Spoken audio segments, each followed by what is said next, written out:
The production of this video was made possible by donors to the Orchestration Online Patreon initiative. Please consider adding your support to the creation of free educational internet resources by visiting our Patreon page linked below.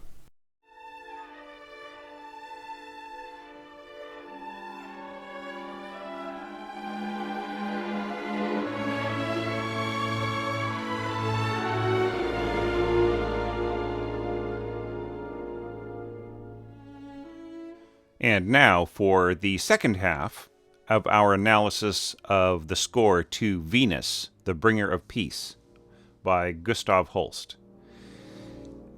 We left off last time with the cellos rising up to this A up here, and there's just really a lovely way that the horns give way to the clarinets here.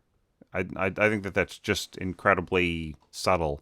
And then the oboe comes in with this lovely solo over there. It's a great piece of orchestration, and especially as the clarinets very beautifully continue on with the third flute and support the violas rather than the violins, right? The violins would be obvious as a choice for this line.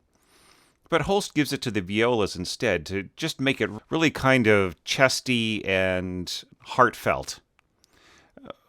If you've read your orchestration manuals, then you'll know that there is a lot of focus being put on the sort of nasal quality of the A string of the viola. I think that you may have read in my writings that I resist that interpretation. I feel that it's more of a chesty sound, more of a kind of a heartstrung type of a sound. And if you push it up there, you can get a very passionate tone. And that is what Holst is relying on here.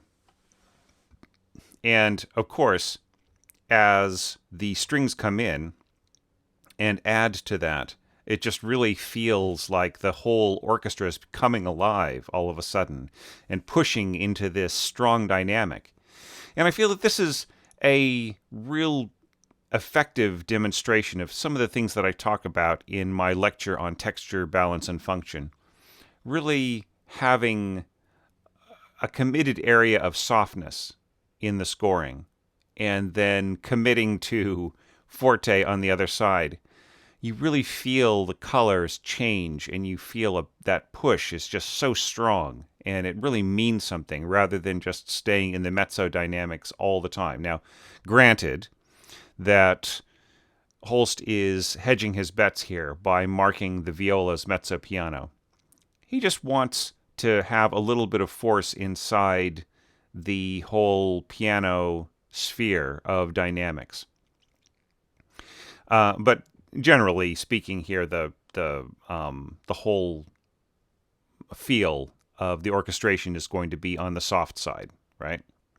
And then as these elements add, the A2 flutes coming in to double the line here to make sure that it doesn't get overwhelmed as it's playing along with these elements crescendoing here, and of course the strings coming in, the rest of the string section. And then this mighty tutti right here, which notice how the violas, having made their statement, they just drop into the texture and no longer take the lead. For the first two notes, they are playing along with the upper strings, and then they drop an octave right into where the cellos are, right? So, yeah, it just becomes a 2-octave unison with the strings. Very effective, very passionate. And then the underpinning of the A here with the double basses and the bassoons, just a beautifully effective note. And, of course, the bass clarinet as well. Just beautifully solid. And the clarinets and oboes become harmonic elements, and English horn. And I love this chord right here. Let's unpack it a little bit, right? So we've got F octaves all the way through the strings. Notice this blank line here is just the cello solo. And then a low A being played by the double basses. All right. So what else is going on to accompany that? So first off, let's look at all the instruments that are playing an F natural along with this F.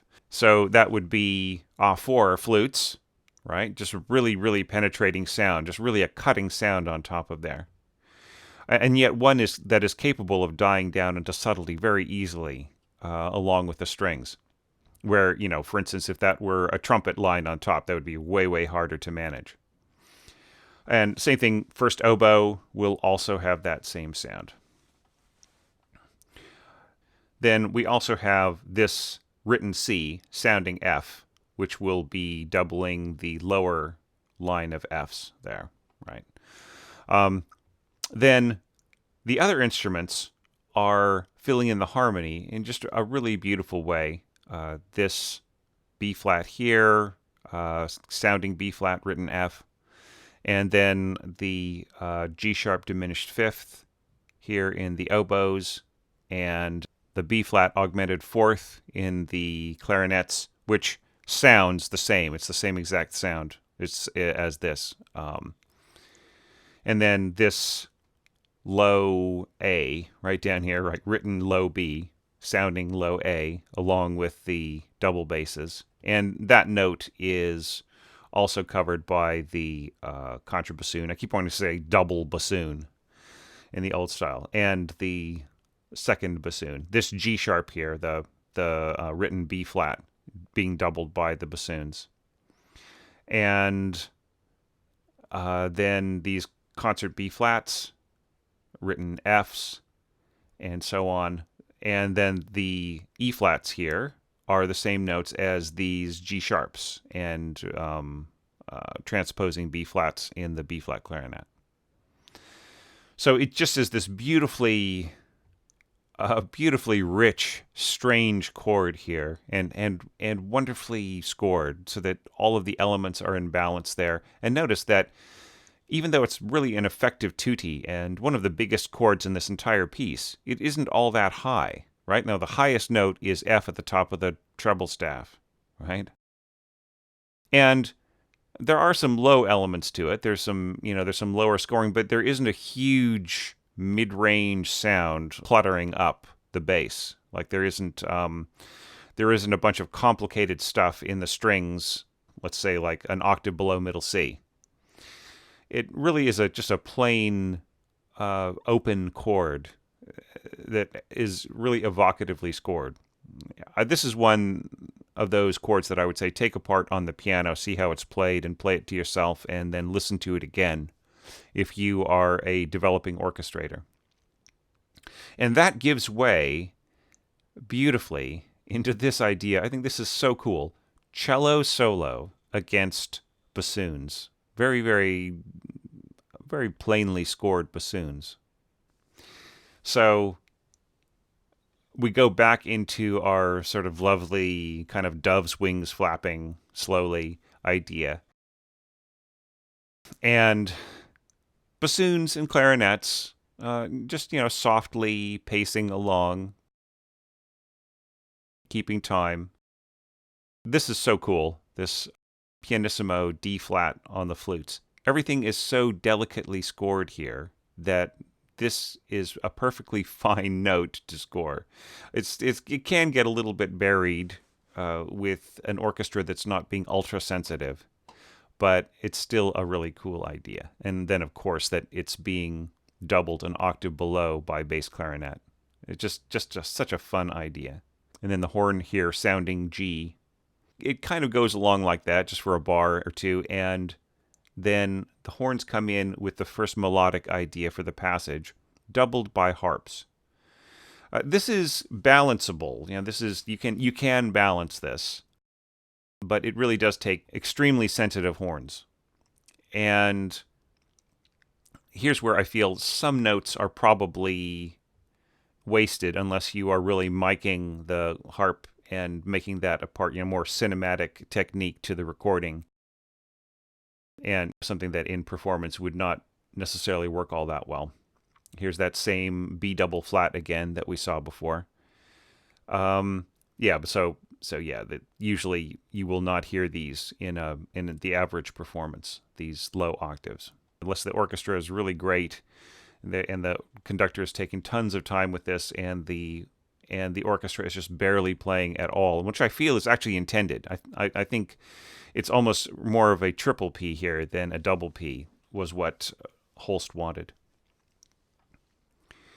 And there's that same reach up to the top. I love this just beautiful, simple scale from the horns that is being decorated by the reaching, these downward stepping but upward reaching lines in the harps and flutes and clarinets.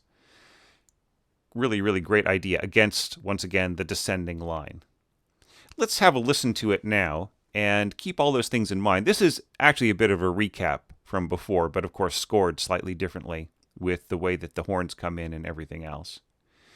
So listen for those elements. Listen for the bassoons backing the cello solo. And then, of course, the way that this builds, listen for that. The violas coming in instead of violins leading. Just that really beautiful, heartfelt sound of high violas. And the way that they're joined up with the doubling of the flutes, some harmonic elements in the English horn and oboes. And it's almost like a thrumming effect, almost like a heart starting to beat right here in the strings. So effective. And then the way things join together with this massive octave falling into this beautifully scored chord. Okay, and then of course the oboe being accompanied very, very blankly, just in a very, very bare kind of orchestration with just the clarinets. So listen for all of those elements, both subtle and obvious, and I will have more to say on the next page.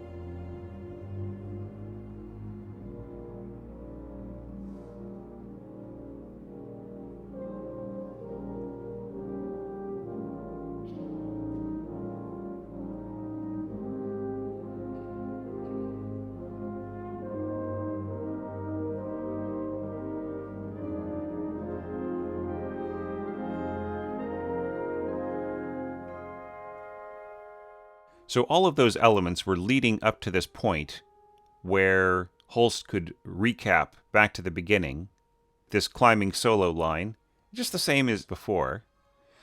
However, he takes it even farther by having first flute, which is on a concert B-flat, same note as this written F for the horns, right?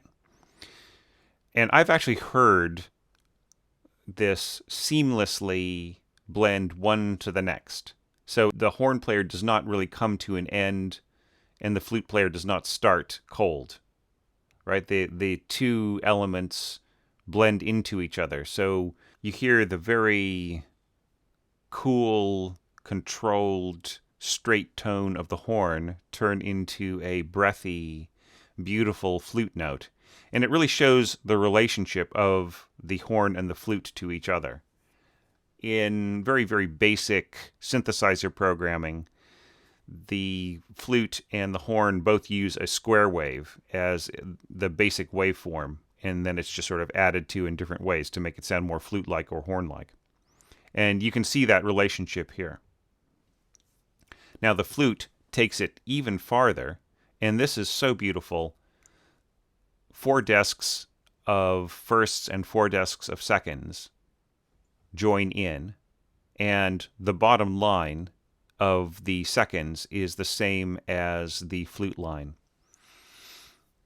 And the result is that the harmonic resonance of the flute lends such beautiful color to the violins. This is something that I could write a whole book on, and that is the way that the overtones, the harmonic quality, harmonic resonance quality of instruments in orchestration lend each other or certain sounds or conflict with each other or create new possibilities of color and texture. And here is an example of that, just so beautifully done. And of course, the strings will start to dominate. And Holst is telling you right here, mezzo piano diminuendo, right? So they're all kind of closing together in terms of, becoming more and more intimate and soft as they get to here. In fact, they're really sort of kind of like pianissimo in most interpretations that I've heard. And of course, this is pianistic scoring, isn't it? 4 notes per chord. So the pianist's hands are coming closer and closer and closer together till they sort of meet and telescope into just these thirds, with then a bigger chord coming up. So unison. So here you've got the whole 8 string players on a single note, and joined by 2 of the second violins, and then the chords opening up. Interestingly, I said that I would mention Cedric Forsyth, and he used to say that dividing up the strings like this was something that, of course, was going to happen and it was allowable, but he didn't like it. He accepted that it would happen, but rather grudgingly. And he even said a rather snarly comment that somebody who was doing it all the time was committing an act of orchestral incompetence. But I think that it's okay. I think obviously Holst is finding new color in here, and I feel that this is also influenced more by Stravinsky than by Schoenberg.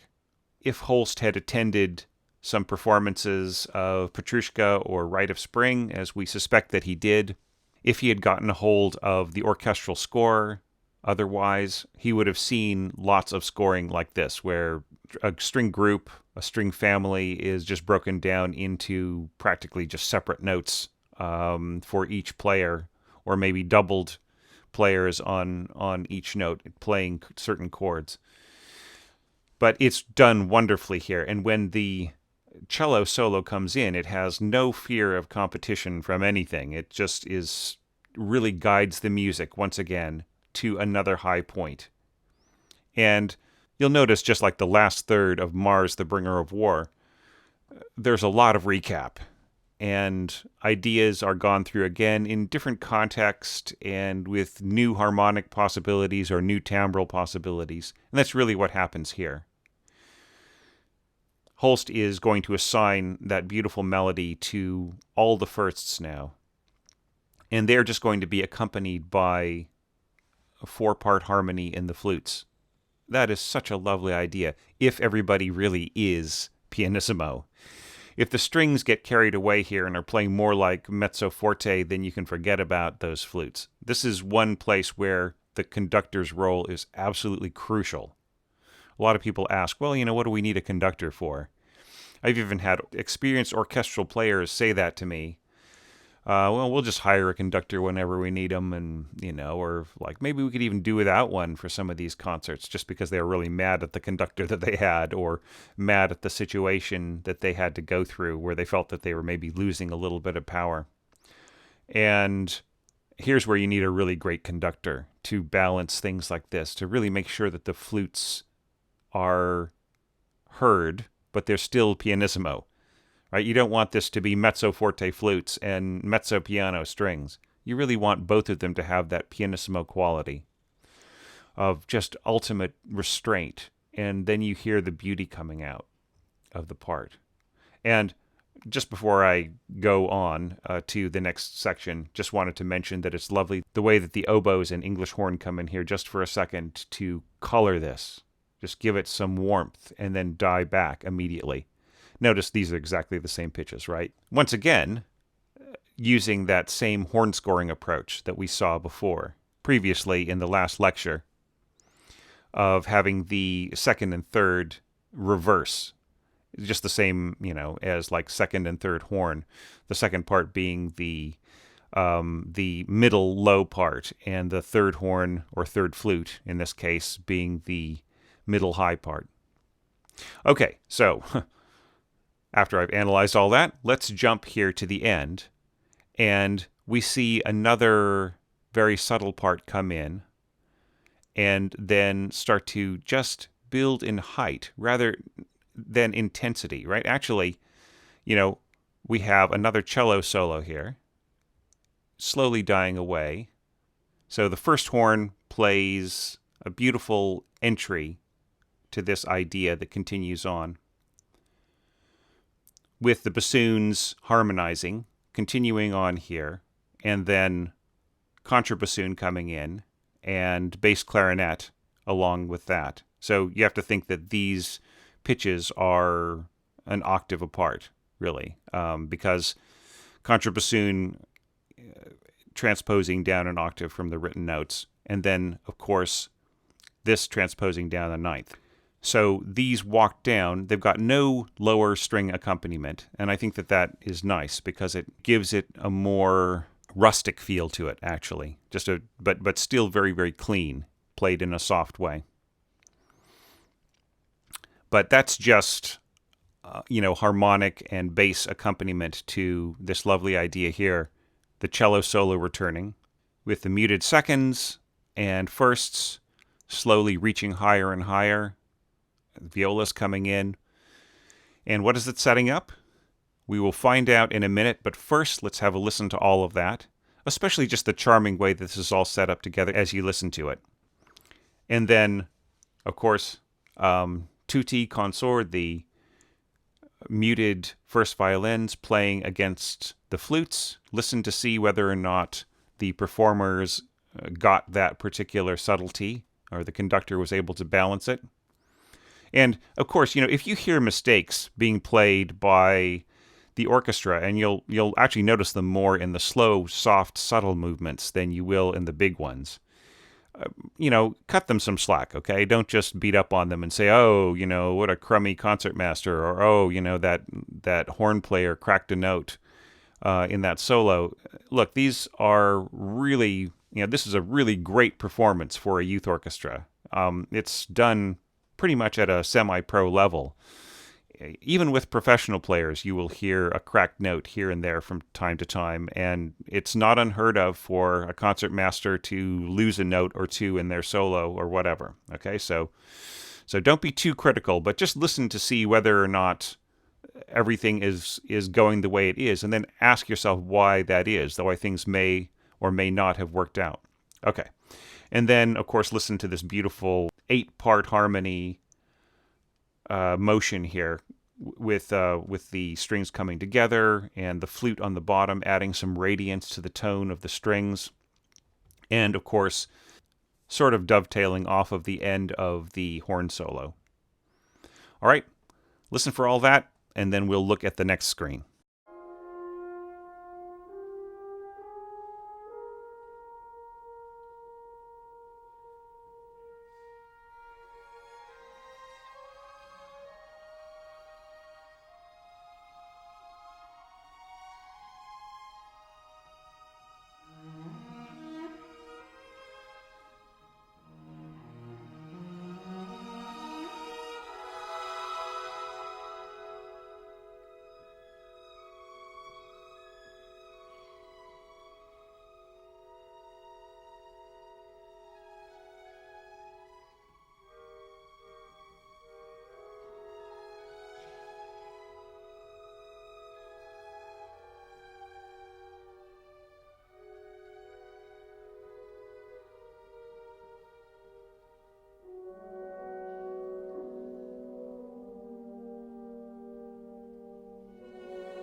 That takes us to figure 6.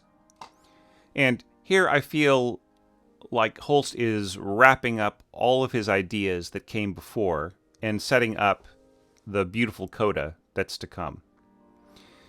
Now, here, that whole idea of the telescoping parts is imitated by the clarinets and the flutes. Now, we looked at this already when I showed you the introduction to Holst's orchestra, at the beginning of this series. So you may have already listened to this with open ears, hopefully, and heard how the clarinets rise up. And this is all really four-part scoring, as if it would fit under one hand. Same thing here. That same sort of battalion approach, but here done in a very delicate way. The groups of instruments playing the big four-part harmony chords of the right hand and left hand of the piano parts. I think it's really lovely the way the clarinets play the bottom chords rising here, and then the top chords descending as the bassoons rise. Of course, in this time in three-part harmony rather than four-part harmony, and sort of come together in the middle. Neat idea of doing a whole 5-1 with the cellos and double basses, the first harp, which is in this context is audible, and then the horn just hitting the 5 and holding over as the rest of the instruments go to a 1. Nice and subtle, so long as the horns don't overdo it. And then, of course, this is a lovely realization of what's going on in the piano. The harp first playing the notes, and then the celesta picking up on it, right tailing off of it, and going right up to that high B flat. Of course, sounding an octave higher, right? So you can really hear the jump between the two instruments. And once again, we have that same 5-1 going on, which leads us to the pulsing chords.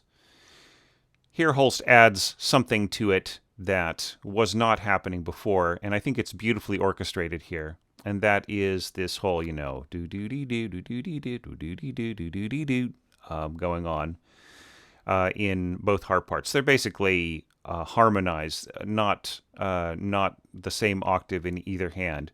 So this is a bit fiddly to play, but it's not, it's not necessarily impossible. It just takes a little bit of work from the harpist. In that sense, this is all pretty good harp scoring. It's pianistic in a way, but there's sort of no way around it, and it does work pretty well. Pianistic scoring is something that you don't want to make the hallmark of all of your scoring for harp, but some passages actually do translate really well to harp, and I would say that this is one of them, so long as the player has got the time to work on it and you're not wasting their time. Right? In this case, the harp player's time is not wasted because this is very audible with a good balance with the conductor and good recording, a nice hall where you can hear it. And then all of these elements are really right out of the piano score, right? These pitches being spread out amongst the winds, the middle and lower winds. And, of course, this, do-do-dee-doo, boo-dee-doo is being taken over by clarinets and low flutes. And finally, when we get our melodic elements, horns come in, and this can just really dominate here. So, you might hear in the recording that we're using that the horns just feel a little too loud here. It really takes very sensitive, very professional hornists to play this incredibly softly, where it really needs to be. But it's still going to be there. Notice that I've put in some more divisi and unison and so on, just as a guide to the score reader. So first violin and first horn player playing the same notes, and the rest of it just being in the context of the harmony of the different parts. And then when the melody returns again, it's being played by second violins and oboes, right? Just sort of adding on to the strength of the harmony and the repeated notes. I really love this B natural here in the oboe, and then the F natural here, that lovely little conflict right in there, being played by both of those instruments, and it carries very, very well. And of course, carried on here by C flat and A flat in the bassoons, and concert C flat in the third clarinet.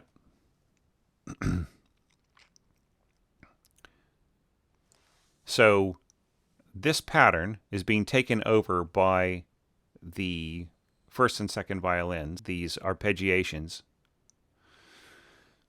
And things are going back and forth, but notice the little break here. This is lovely harp scoring.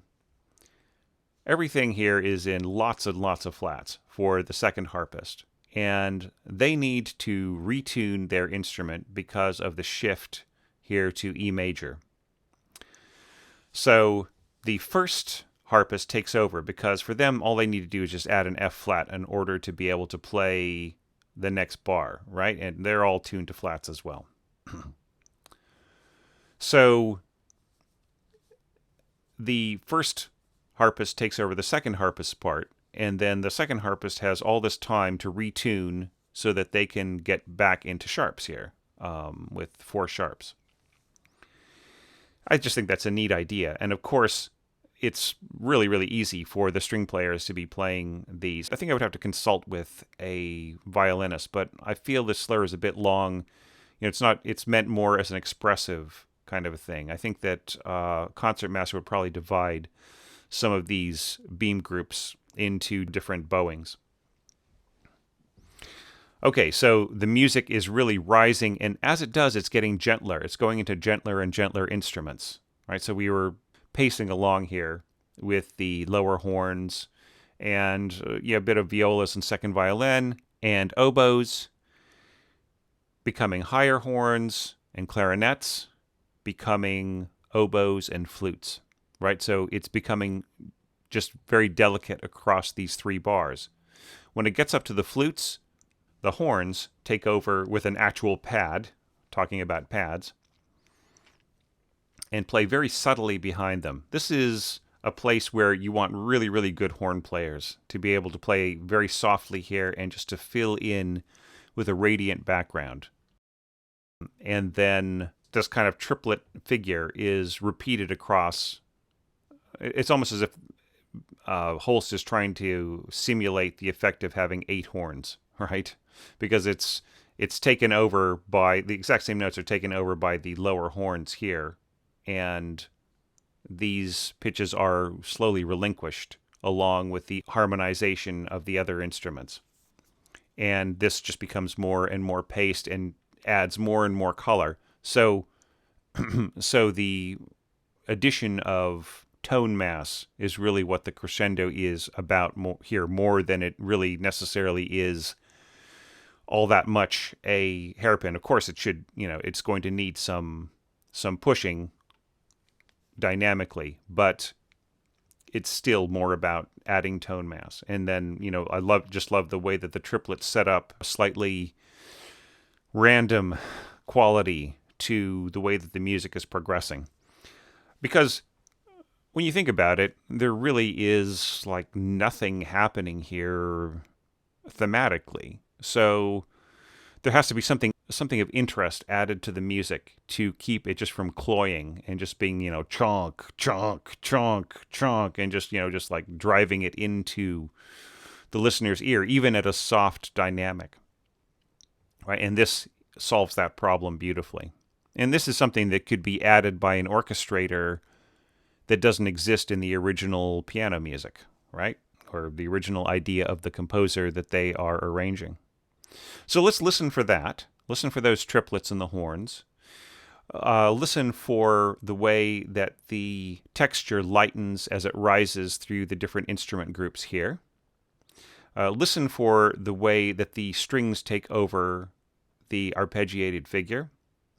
Listen for the way the horns play the melody along with the first violins at the beginning, and then the second violins play the answering bit of melody along with the oboes.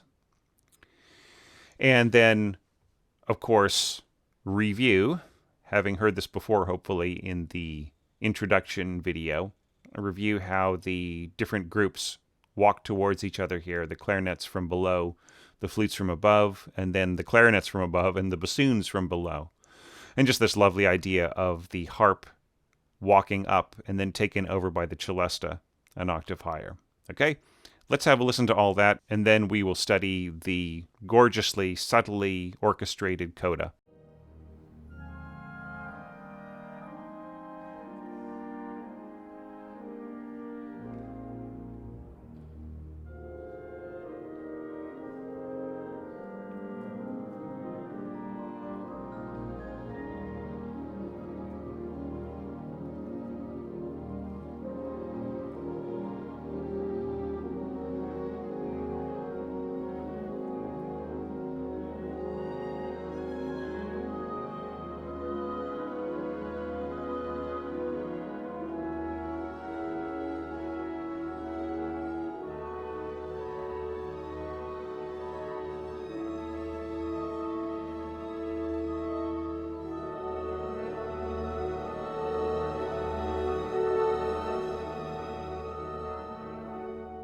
And now we get to the coda at figure 7. These harmonics are going to be played at the pitch that the fingers are sitting. Okay, so this is going to be played with both hands, and if that is true, then the engraver for this score should have left the rest blank, right? Because essentially this is a right hand part, right? So that is reflected by the fact that this staff is blank, and it's as if these notes were just dropping down from the right hand staff into the left hand staff. So anyhow, there is a big question in any score with harmonics marked, whether or not you are marking the harmonics at the pitch that they're to be played or that the pitch that they're supposed to be sounding, right? Here they are at the pitch that they are going to be played for the most part. But anyhow, harmonics says the publisher or says Holst, and really these should have little circles over them. Okay. Now, these pitches here, if they are played with harmonics, then they end up being doubled by the horns, right? So this, let's just take it from the beginning of this bar. So this is G an octave higher and E flat an octave higher, right? So here we've got D sounding G a fifth below and B flat sounding E flat below, right? So essentially the harpist is doubling the first and second horn players. Now, in order for that to be pulled off, the harpist really has to be playing like mezzo forte, not pianissimo, but it's a collective dynamic marking. All of these instruments might be playing with different relative force to their own instrument, but the whole idea is to create a pianissimo cushion of sound or texture throughout the entire passage, right? So that is a collective dynamic rather than an individual dynamic. The same thing here. The glockenspiel is a very soft, subtle instrument. It might be playing more like mezzo piano to its own relative dynamic. But you still mark it pianissimo because you want the whole thing to work together as one thing and not do dynamic mixing, right? Like which I have railed against, hopefully not too fiercely.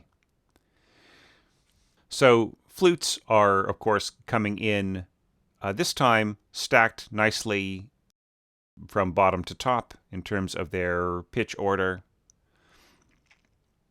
And they're going in that beautiful contrary motion with the horns towards each other. And the celesta is taking over the arpeggiated pattern. And it's really just the same progression of chords over and over again. You can think of the top line as being melodic content as well, right? That's what the ear of the listener will pick it up as, and with the little offbeats here in the glockenspiel, adding a little bit more interest here, and also a bit of a counterpoint with the celesta.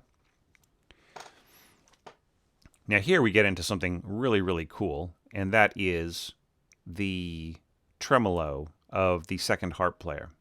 And these are essentially the same pitches, right? E flat to D sharp. Since it's all about how the strings are tuned, it's just going back and forth between these two strings over and over again, as quickly as possible without the fingers seizing up. You have to think that in both of these cases, the strings are right next to each other, so you have like the thumb and first finger just kind of going tugga tugga tugga tugga tugga tugga, and there's a limit to how fast you can actually do that and pluck the strings and not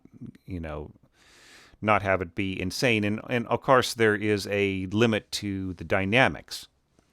This is a technique known as bisbigliando, and it's really overestimated by a lot of composers. Like one of the most common questions that I get is, can I play this bisbigliando really loud? And I've even asked that question knowing better, when I've been stuck here and there with a harpist. So don't feel bad about that.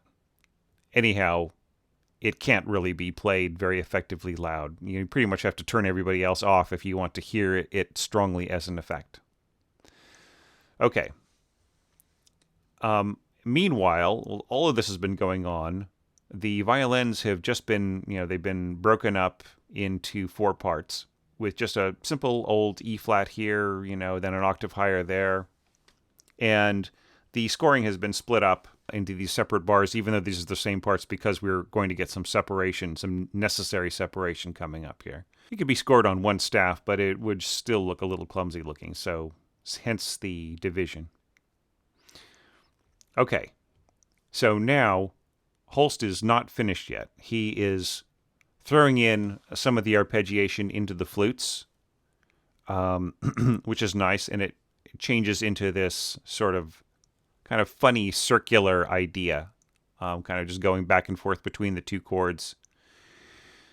And I really like the offbeat rhythm of the celesta here, just kind of helping to pace things once again. And then things become very, very simple with the celesta taking over the little figuration there, and the harp taking over the kind of offbeat back and forth chords with very, very high strings taking over this same role. Essentially, what's going on here is just higher pitches adding on to the chords here in the flutes.